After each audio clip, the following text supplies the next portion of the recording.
Selamat pagi Bapak Ibu Saudara-saudara.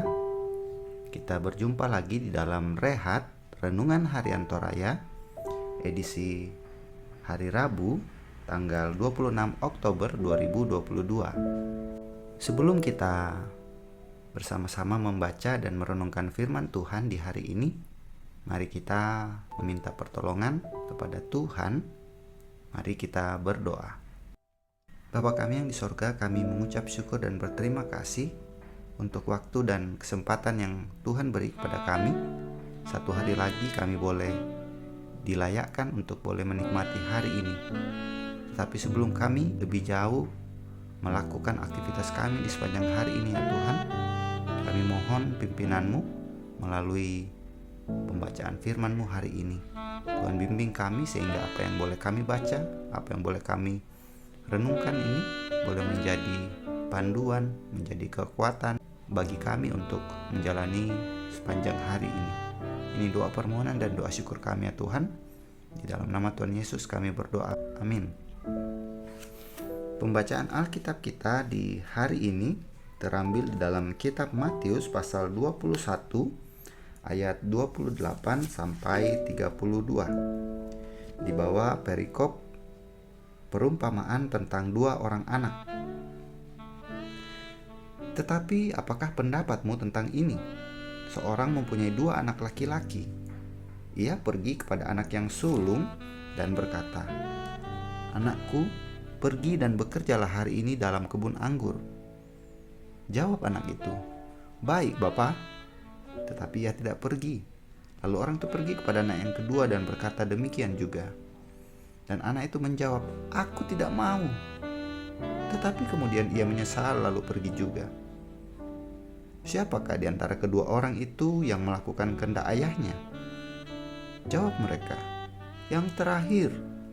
Kata Yesus kepada mereka, "Aku berkata kepadamu, sesungguhnya pemungut cukai dan perempuan-perempuan sundal akan mendahului kamu masuk ke dalam kerajaan Allah. Sebab Yohanes datang untuk menunjukkan jalan kebenaran kepadamu, dan kamu tidak percaya kepadanya. Tetapi pemungut-pemungut cukai dan perempuan-perempuan sundal percaya kepadanya. Dan meskipun kamu melihatnya, tetapi kemudian kamu tidak menyesal dan kamu tidak juga percaya kepadanya." Amin. Firman Tuhan.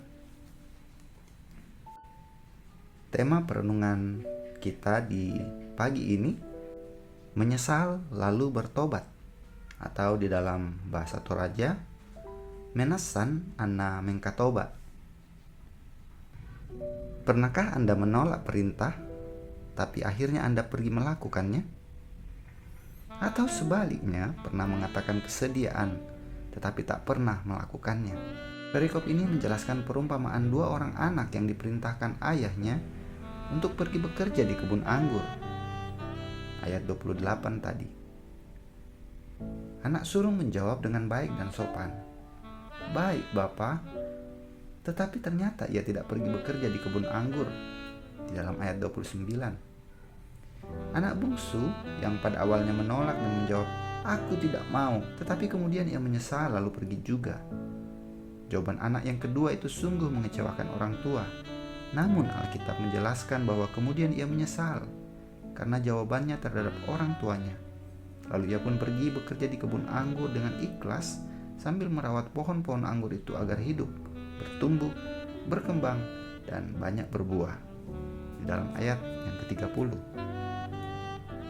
Dari perumpamaan di atas kita dapat belajar bahwa anak sulung ibarat orang yang mengerti teori kitab suci, bahkan tahu menjelaskannya, tetapi mereka sendiri tidak melakukannya dalam kehidupannya.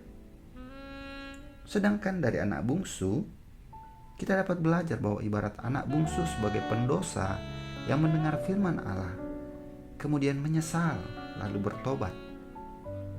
Mengikuti Yesus berarti mencari dan melakukan kehendak-Nya. Mungkin selama ini kita sudah terlanjur melakukan pelanggaran terhadap kehendak Tuhan, bahkan mengatakan tidak terhadap kehendak-Nya. Tetapi pada akhirnya kita sadar akan pelanggaran itu.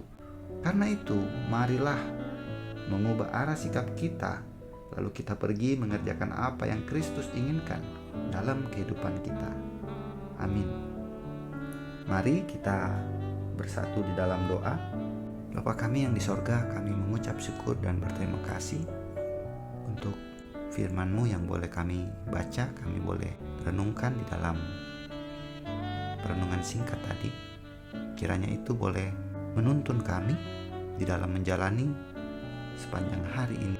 Tuhan, kami minta ampun jikalau kami sering kali hanya sekedar berkata-kata tetapi tidak melakukannya, sama seperti anak sulung tadi. Dan kami juga minta ampun ketika kami menolak apa yang Tuhan suruhkan pada kami. Tetapi terima kasih Tuhan untuk pertolongan-Mu. Kami boleh diingatkan untuk bertobat. Kami menyesal, kami bertobat, dan kami segera melakukan apa yang Tuhan suruhkan pada kami. Terima kasih Tuhan. Ini doa permohonan dan doa syukur kami ya Tuhan. Terima kami yang bermohon. Di dalam nama Tuhan Yesus kami sudah berdoa dan mengucap syukur. Amin. Sobat Rehat, demikian rehat kita hari ini. Tuhan Yesus memberkati.